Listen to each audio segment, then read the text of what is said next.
नमस्कार। आज हम आपके समक्ष प्रस्तुत करते हैं श्रीन प्रकाशन की पहली पुस्तक शांकरी, एक अतृप्त धारा, जिसमें देवी नर्मदा का यात्रा वृत्तांत व उनसे जुड़े कुछ आध्यात्मिक तथ्य भी बताए गए हैं।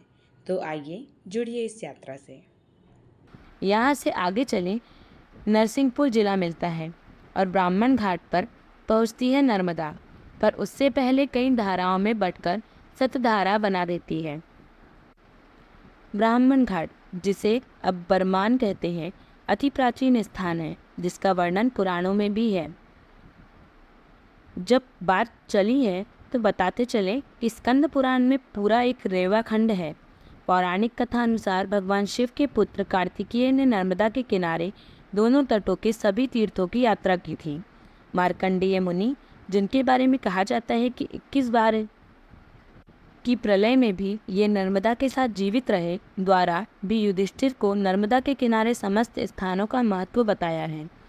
उनके वर्णन से लगता है कि नर्मदा के दोनों तटों पर अनगिनत तीर्थ हैं और भगवान शिव के जितने स्थान यहाँ हैं, घनत्व के अनुसार उतने कहीं नहीं। बरमान के आगे होशंगाबाद जिला मिलता है और नर्मदा यहाँ सिरसिरी घाट पर पार कर पासी घाट पर होशंगाबाद जिले में प्रवेश करती है। भगवान राम के चरण पड़ने से पावन हुई पासी घाट का वर्णन पूर्व में किया गया है। पंचमढ़ी देश का विख्यात हिल स्टेशन। नर्मदा पथ से दक्षिण की ओर पिपरिया होते हुए मात्र 60 किलोमीटर की दूरी पर।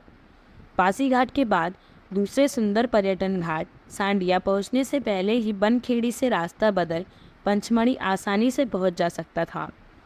सतपुड़ा की रानी पंचमढ़ी अंग्रेज़ों के समय से ही पर्यटन क्षेत्र में अपना नाम किए है। अन्य हिल स्टेशन की तरह यह संकीर्ण न होकर खूब फैली फूटी है।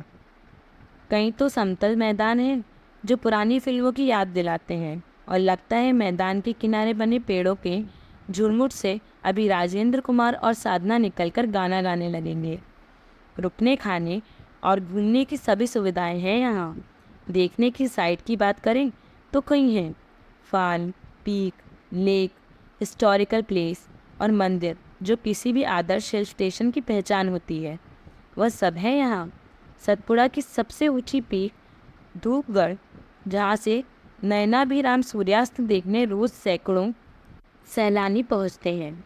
पांडव गुफा, जहाँ पांडवों ने अपना वनवास काटा था।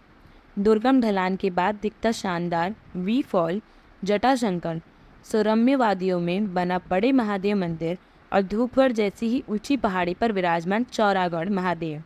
प्रथम राष्ट्रपति डॉक्टर राजेंद्र प्रसाद की स्मृति में बना राजेंद्र उद्यान, लेक, वोट क्लब, हांडी खो और न जाने क्या क्या। नर्मदा पथ पर फिर लौट चलते हैं। अब आया सांडिया, पुराना स्थान। सुंदर घाट पिपरिया रायसेन मुख्य मार्ग पर पड़ने से सांडिया तक पहुंचना सुगम्य है। सांडिया से घाटों के अलावा शांडिल्य ऋषि की तपोभूमि का स्थान है। पुराणों में सांडिया घाट का भी वर्णन है। याज्ञवल्क्य, वशिष्ठ और जमदग्नि मुनि ने एक बार यहाँ यज्ञ किया। सभी ऋषियों के साथ इसमें कश्यप मुनि को भी आना था, पर जब वो नहीं आए तो ऋषियों ने कुशाओं की ग्रंथि बना उसमें कश्यप ऋषि का आवाहन कर पूजन करने लगे। बीच में ही कश्यप मुनि आ गए और सारी बात जानकर उन्होंने कमंडल से जल लेकर ग्रंथि पर डाला। सबके देखते देखते वह ग्रंथि सुंदर युवा मुनि में बदल गया। कश्यप जी ने उसका शांडिल्य मुनि नाम दिया। मुनियों के साथ ऋषि धौम्य के शिष्य उपमन्यु भी थे, जिन्होंने अपनी पुत्री का विवाह शांडिल्य मुनि से कर दिया। उन्हीं शांडिल्य मुनि की तपस्थली होने से इसे सांडिया कहते हैं। कगार पर बना अच्छा स्थान है। सांडिया के बाद सिवनी घाट सांडिया से अपेक्षाकृत ज़्यादा सुंदर घाट है। सिवनी में नर्मदा पर पुल बना है और उस पार जाकर उत्तर तट पर मांगरोल घाट है, जहाँ मंदिर के पक्की सीढ़ियों वाला सुंदर घाट है।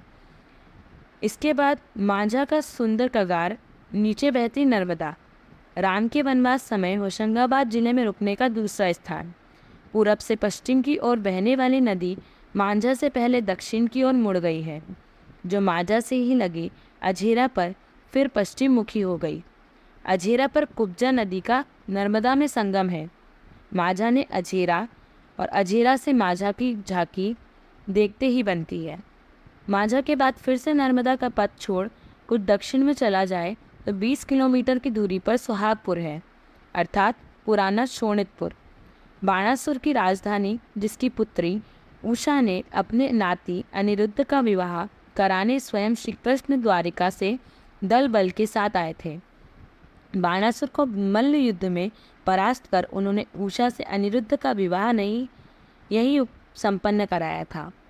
होशंगाबाद जिले की एक और विशेषता है, यहाँ हमारे दोनों ही अवतार पुरुष भगवान श्री राम और भगवान श्री कृष्ण के आने के संकेत मिलते हैं। प्रकृति और जंगली जानवरों को देखने के शौकीन पर्यटकों को सुहागपुर के पास सतपुड़ा टाइगर रिजर्व मड़ई है, जो खूबसूरत दैनवा नदी के किनारे है। टाइगर, बाइसन, हिरण के अतिरिक्त अगिनत जीव जंतु सहज ही दिखते हैं मड़ई में। वन विभाग के अलावा यहाँ अनेक सरकारी गैर सरकारी रिजॉर्ट बने गए हैं। सुहागपुर से फिर नर्मदा पथ पर पहुँचें तो रेवा बनखेड़ी 20 किलोमीटर पक्की सड़क से जुड़ा है। रेवा बनखेड़ी पर पक्का घाट तो नहीं बना, पर ऊंची कगार पर फैले बड़े भूखंड में सुंदर राम जानकी मंदिर, शासकीय भवन पंक्तिबद्ध और विशाल पीपल वृक्ष, जिसकी छाया में बैठ नीचे बहती नर्मदा को निहारना तेज गर्मियों में भी अच्छा लगता है। रेवा बनखेड़ी के बाद ईशरपुर, जहाँ राइन नदी का संगम है। यहाँ ऊंची कगार से नीचे तक कम चौड़ी किंतु पक्की सीढ़ियाँ गई हैं। नर्मदा यहाँ भी मनभावन है। इसके बाद पामली, जहाँ पलक नदी का संगम नर्मदा से होता है, और उसके 4 किलोमीटर बाद रामनगर। सुंदर रामनगर घाट, जो प्राचीन समय में पांडव द्वीप कहलाता था। रामनगर में पुराना मंदिर है, जहाँ पांडवों द्वारा स्थापित शिवलिंग आज भी मौजूद है। कहते हैं यहाँ पांडवों ने कुछ दिन वास किया था, माँ नर्मदा में स्नान और यज्ञ हेतु। ऊंचाई पर बसा रामनगर से नर्मदा का सौंदर्य देखते ही बनता है। नीचे उतरकर कच्चा घाट है, पर इस प्राकृतिक घाट से भी नर्मदा अपनी सुंदरता का बखान करती है। आगे संगाखेड़ा खुर्द के रेतीले लुभावन घाट के बाद नसीराबाद, जहाँ नर्मदा पर फिर से पुल है, और उत्तर तट पर नांदेड़ से नर्मदा के फ्लो की दिशा में चलने पर पक्का घाट जैत, और उसके बाद शाहगंज।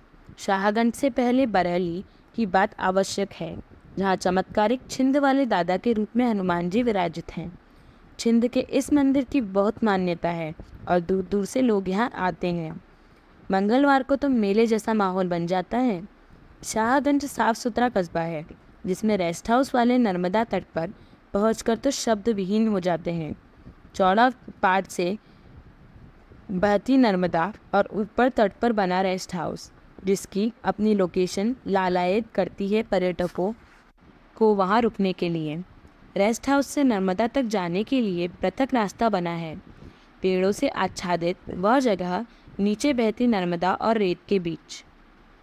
अद्भुत सौंदर्य और उतना ही सरकारी प्रयास, दोनों की तारीफ एक साथ यहाँ करने को मन करता है। रेस्ट हाउस के पास ही 2 मंजिल बड़ा और भव्य पृथक भवन बन रहा है, जो निश्चित रूप से पर्यटकों को लालायित करेगा और एक साथ अनेक लोगों के रुकने की संभावना को बढ़ाएगा। उत्तर तट से आगे बढ़े तो हथनौरा और उस पार सूरजकुंड का ऐतिहासिक और वैज्ञानिक घाट। सूरजकुंड की अपनी विशेषताओं के कारण इसे मध्य प्रदेश पर्यटन विभाग निगम ने अपनी देखरेख में लिया है।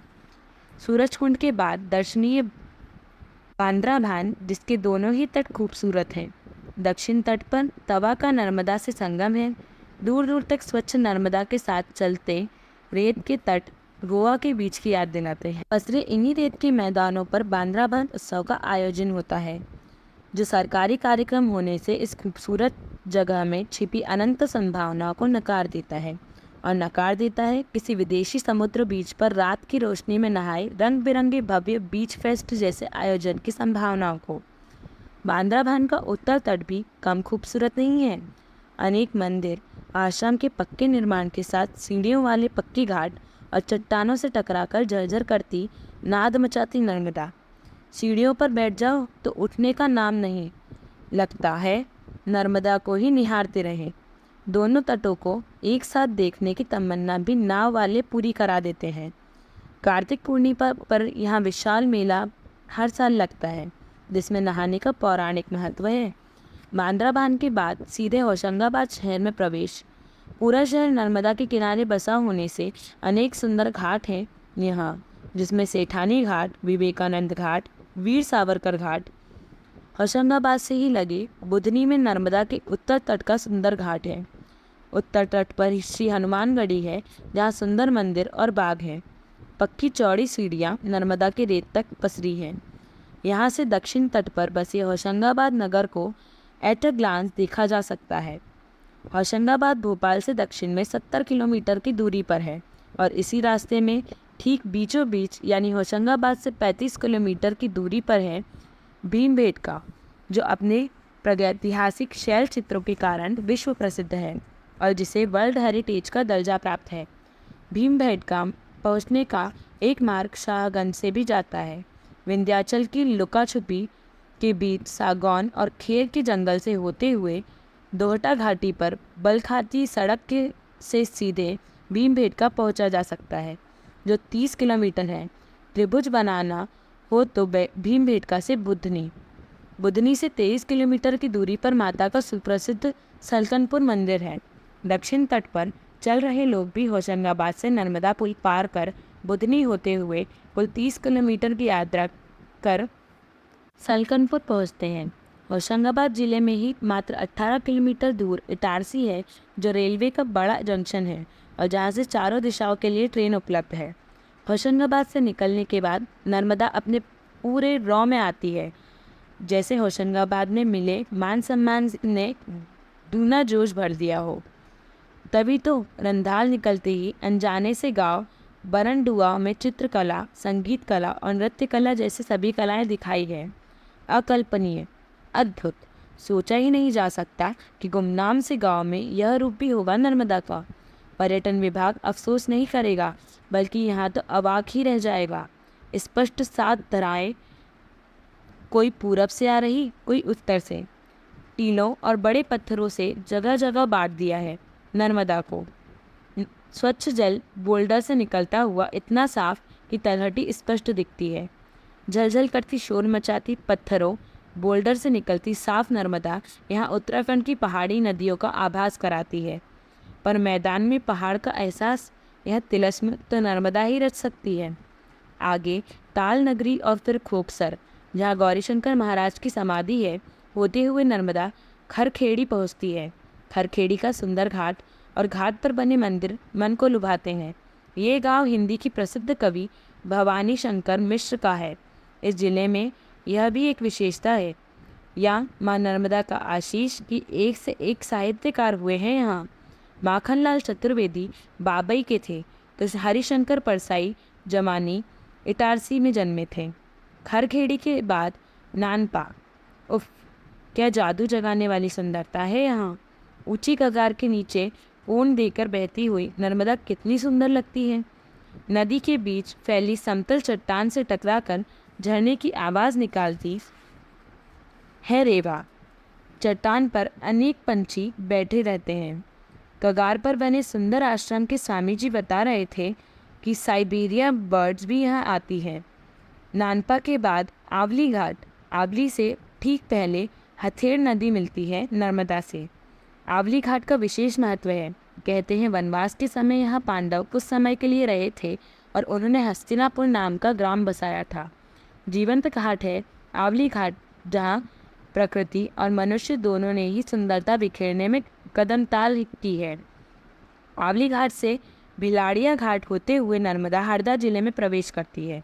भिलाड़िया के सामने उत्तर तट पर शिव का प्रसिद्ध मंदिर नीलकंठ है, जहाँ नर्मदा और कोलार नदी का संगम है। हरदा भी कभी होशंगाबाद का ही भाग था, पर बंटवारे के पहले ही देखें तो नर्मदा सबसे अधिक यदि किसी जिले में बहती है तो वह है होशंगाबाद।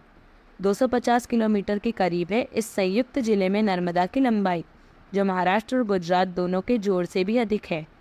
हांडिया घाट हरदा का सबसे बड़ा घाट है। दक्षिण तट पर हांडिया तो उत्तर पर नेमावर है, जो देवास जिले में आता है।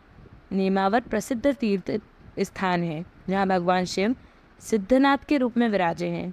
पुराण में नेमावर का विशेष महत्व बताया गया है। जैन धर्म का भी नेमावर प्रसिद्ध तीर्थ है। पौराणिक कथा है कि कुबेर ने नेमावर में सिद्धनाथ जैसी ही स्थापना करने की भगवान शिव से आराधना की।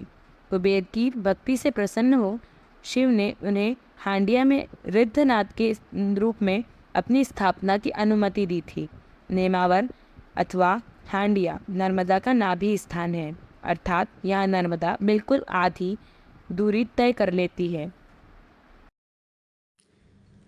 चलिए हमारी इस यात्रा को फिलहाल यहीं विराम देते हुए जहाँ इन शब्दों को रोका था, आने वाले एपिसोड में वहीं से प्रारंभ करेंगे और देवी नर्मदा से आपको परिचित कराएंगे। तो जुड़े रहिए हमारे साथ। नर्मदे हर।